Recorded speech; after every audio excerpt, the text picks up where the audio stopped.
Has anyone you like very much ever pointed out to you that they have the feeling that you don't listen to them, that they don't feel heard? And although you may care about these people very much, they simply don't feel like you actually do. When we think of getting better at communication skills, we mostly think about how we can talk in a better way, what we can say, and we don't think that much of how important it is to actually listen to people. And it's no big surprise that you may not be good at listening. At school we've been taught how to write, how to present, how to talk, but we've never been taught how to actually listen. So how can we make sure that we use this underrated method of making other people feel like we care about them when we do, showing other people that we care about them, listening, to deepen our relationships? How can we make those who we are listening to feel heard? We all try to be liked and therefore try to impress other people. But if we want to be liked, it's more important that we show that we are impressed and interested than it is to be interesting and impressive. And guess what? You are not the only one. Everyone wants to feel liked and wants to feel interesting and impressive. People don't care about how you look, what you've said, what you've done, but they care about how you make them feel. So make them feel loved, interesting. Make them feel heard. In a study where they wanted to find out which kids were the most popular kids, it turned out that the most popular kids were those who liked the most people. So if you want to be liked, then make sure that you find a way to actually be interested in other people and to like other people.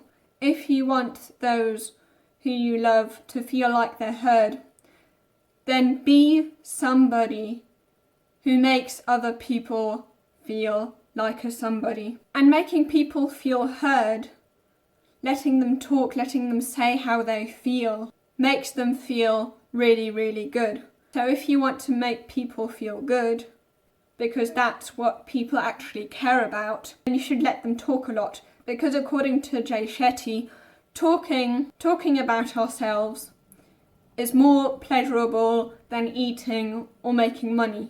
Especially in conflict, it's important that we learn how to listen, that we actually listen to understand and not to rebuttal. Oftentimes, when we're quote-unquote listening, what we're doing is actually just thinking of what we are going to say next in response to what they've said, instead of just passively letting them talk and trying to understand them without thinking what we want to say next.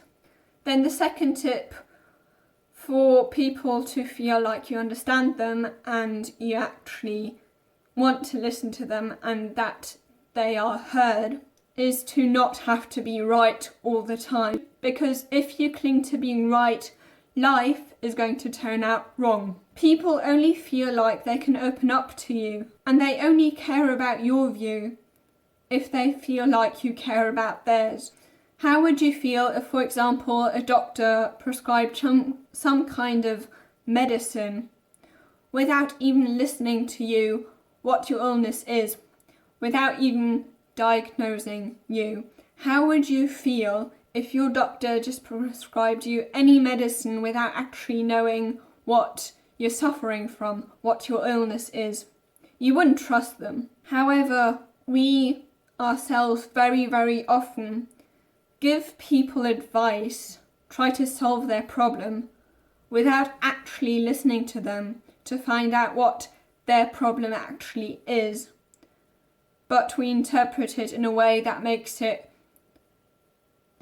feel like, yes, I know that problem, I understand that problem, that's exactly the problem I have, before you're actually even listening to them, because they may feel different. Only once someone knows that you understand them do they believe in your ability to solve their problem, and will then therefore listen. So only if you listen first will other people consider your opinions. Ironically, the more you let yourself be influenced, the more influence you have. Because as soon as you say that the other person is wrong, they feel misunderstood and they're going to be on defense and going to try to tell you why they are not wrong. Even when we're not in a conflict, do we often think about what we are going to say next instead of actually paying attention to them and listening to them? Sometimes people just want to express how they feel without necessarily getting your advice immediately. So instead of thinking what you're going to say next, think about how they must feel, what they've been through, and what they need to hear. Think of what they need to hear and not of what you need to say. And then the last two tips are from Stephen R. Covey. So according to Stephen R. Covey, there are 5 different levels of listening to someone. So the lowest would be ignoring them totally, not giving a damn about what they're saying. Then the second one would be pretending that you're listening, so saying yes, and nodding when you're actually not really listening. Then the next level would be selectively listening, so actually listening to them, but not all the time, only here and there, when you feel that something they're saying is actually important and the rest you dismiss. Then the next level would be actively listening, and probably you thought that actively listening was the highest level. Well, according to Stephen R. Covey, actively listening isn't enough. Simply repeating what the other person says, mirroring them to build rapport. Actively listening is simply paying attention to their words. The highest level, however, is listening compassionately. When you listen compassionately, you don't only pay attention to their words, you actually think about how they must feel, and you actually think about the content more. So when it comes to compassionately listening, what you should do is paraphrase. What would be even better though is if you express how they must feel in that situation. And the best thing you could possibly do is paraphrase the content of what they're saying and telling them how they feel, because then they feel like, yes, that person actually understands how I feel and actually does understand what I'm saying and isn't just merely repeating what I'm saying.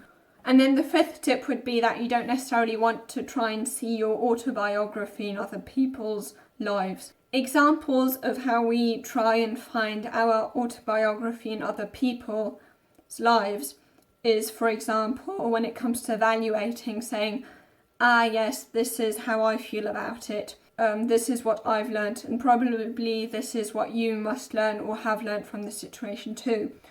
Or another way of autobiography listening would be interpreting, which would be thinking, okay, how would I have felt? What would I do next?